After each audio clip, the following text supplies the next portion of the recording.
Assalamualaikum warahmatullahi wabarakatuh. Di sini saya akan melanjutkan video yang keempat, video mengenai materi tentang aqidah mesin, penjelasan dan dalil globalnya. Jadi aqidah mesin itu adalah 50 akidah, ada ringkasan dari sifat-sifat wajib, mustahil dan jais bagi Allah Subhanahu wa taala serta para rasulnya. Ini adalah bagian penting dari ilmu tauhid dalam akidah Ahlussunnah wal Jamaah. Jadi di dalam materi ini saya juga akan menjawab beberapa pertanyaan. Saya kira yang paling masuk dengan materi ini adalah mengapa 20 sifat wajib bagi Allah disebut sifat induk, dan mengapa para ulama merumuskannya ke dalam 20 sifat atau tidak lebih dari itu. Oke, di sini saya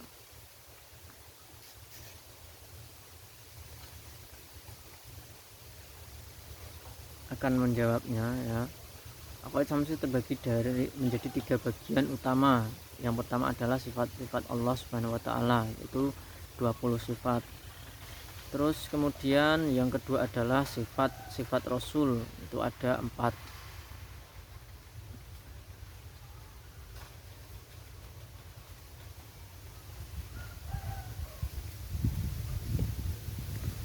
Jadi dalam video sebelumnya saya sudah menjelaskan tentang aqidah mesin itu dibagi menjadi 4 bagian. Bagian utama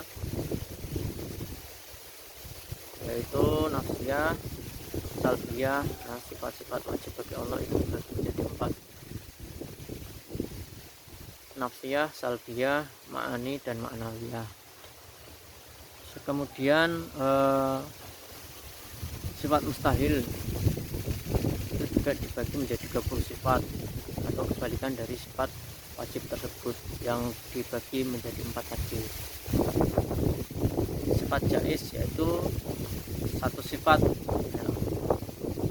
fi'lu kulli mumkinin au tarkuhu, atau berbuat atau tidak berbuat segala sesuatu yang mungkin, berbuat ataupun tidak berbuat segala sesuatu yang mungkin. Terus kemudian dalam aqidah mesin yang kedua adalah sifat-sifat Rasul atau 4 sifat. Sifat wajib yaitu siddiq atau jujur, amanah, dapat dipercaya, tabligh atau menyampaikan, fatonah itu cerdas. Terus kemudian 4 sifat mustahil juga bagi Rasul, yaitu sifat kebalikan dari sifat tersebut. Terus kemudian sifat jais, sifat-sifat kemanusiaan yang tidak mengurangi derajat mereka yang tinggi. Jadi seperti Rasul atau Nabi Muhammad itu diibaratkan ya, dibedakan. Nabi Muhammad itu manusia tapi dibedakan. Bahwasanya Nabi Muhammad itu manusia tapi tidak pada umumnya manusia.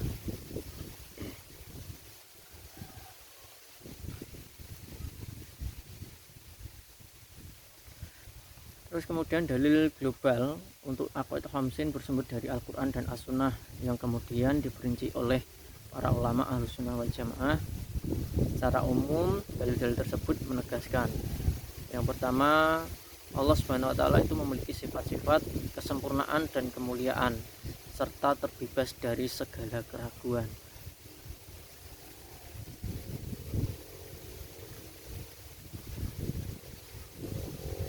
Terus kemudian para rasul adalah manusia pilihan Allah Subhanahu wa taala yang memiliki sifat-sifat mulia dan amanah dan menyampaikan risalahnya. Terus apa pentingnya aqidah mesin? Pentingnya mempelajari aqidah mesin sangat penting bagi umat Islam karena memperkuat keyakinan kepada Allah Subhanahu wa taala dan para rasulnya. Terus kemudian mengenal sifat-sifat Allah Subhanahu wa taala dan para rasulnya secara lebih mendalam. Terus yang ketiga adalah menjaga akidah dari kesesatan dan penyimpangan.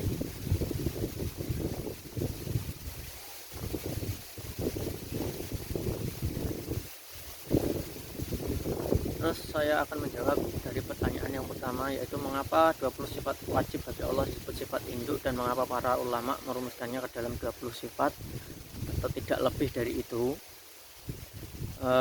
Jadi dalam akidah Ahlussunnah wal Jamaah, 20 sifat wajib bagi Allah Subhanahu wa taala itu dianggap sebagai sifat-sifat induk karena beberapa alasan. Yang pertama adalah landasan utama akidah.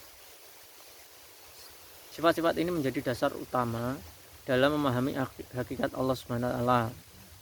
Dengan mengetahui dan meyakini 20 sifat ini, seorang muslim memiliki landasan yang kuat dalam keimanannya.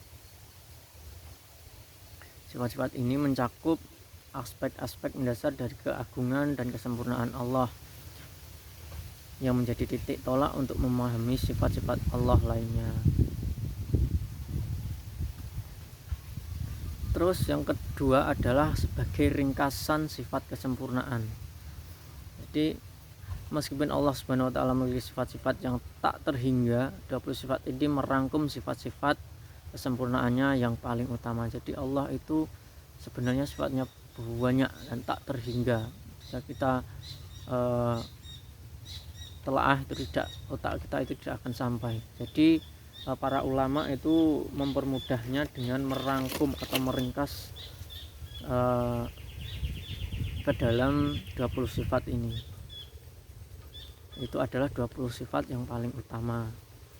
Terus kemudian sifat-sifat lain yang memiliki sifat-sifat lain yang dimiliki Allah Subhanahu wa taala dapat dikembalikan atau dipahami melalui 20 sifat ini. Jadi seperti wujud, qidam, baqa, dan 20 sifat lainnya atau sifat mustahil. Misalnya sifat ar-razzaq, maha pemberi rezeki, dapat dipahami sebagai bagian dari sifat qudrat atau kuasa, dan iradat atau berkehendak Allah.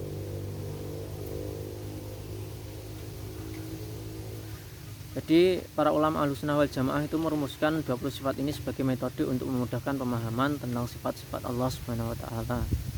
Jumlah 20 sifat ini dianggap cukup untuk mencakup aspek-aspek penting dari sifat Allah Subhanahu wa taala tanpa membuat pembahasan menjadi terlalu rumit. Jadi ini untuk mempermudah orang-orang awam seperti kita untuk memahami sifat-sifat Allah. Jadi diringkas ke dalam 20 sifat utama ini. Terus kenapa kok tidak lebih dari 20? Mengapa? Yang pertama, penetapan 20 sifat ini adalah hasil dari kajian mendalam para ulama terhadap Al-Quran dan As-Sunnah. Jadi ini sudah dikaji oleh para ulama terdahulu. Terus kemudian para ulama berpendapat bahwa 20 sifat ini sudah mencakup seluruh sifat-sifat yang wajib dan ada pada Allah Subhanahu wa taala.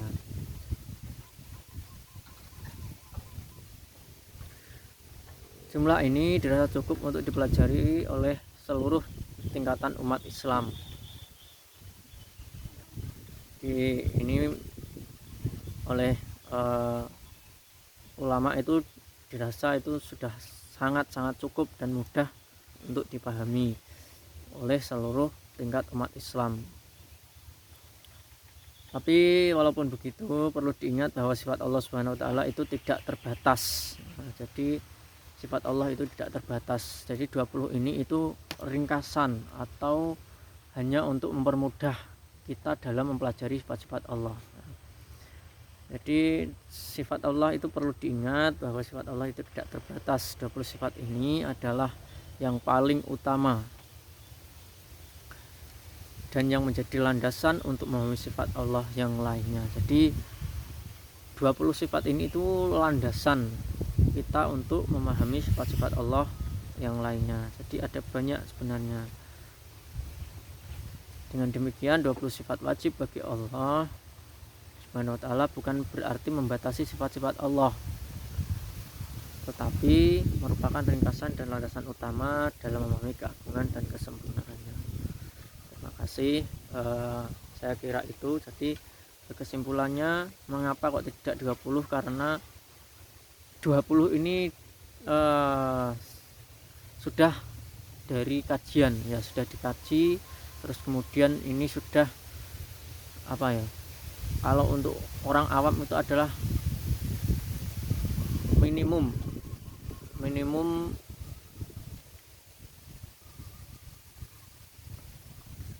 hal minimum yang dapat ditangkap oleh manusia. Ya, saya kira cukup. Saya akhiri, wassalamualaikum warahmatullahi wabarakatuh.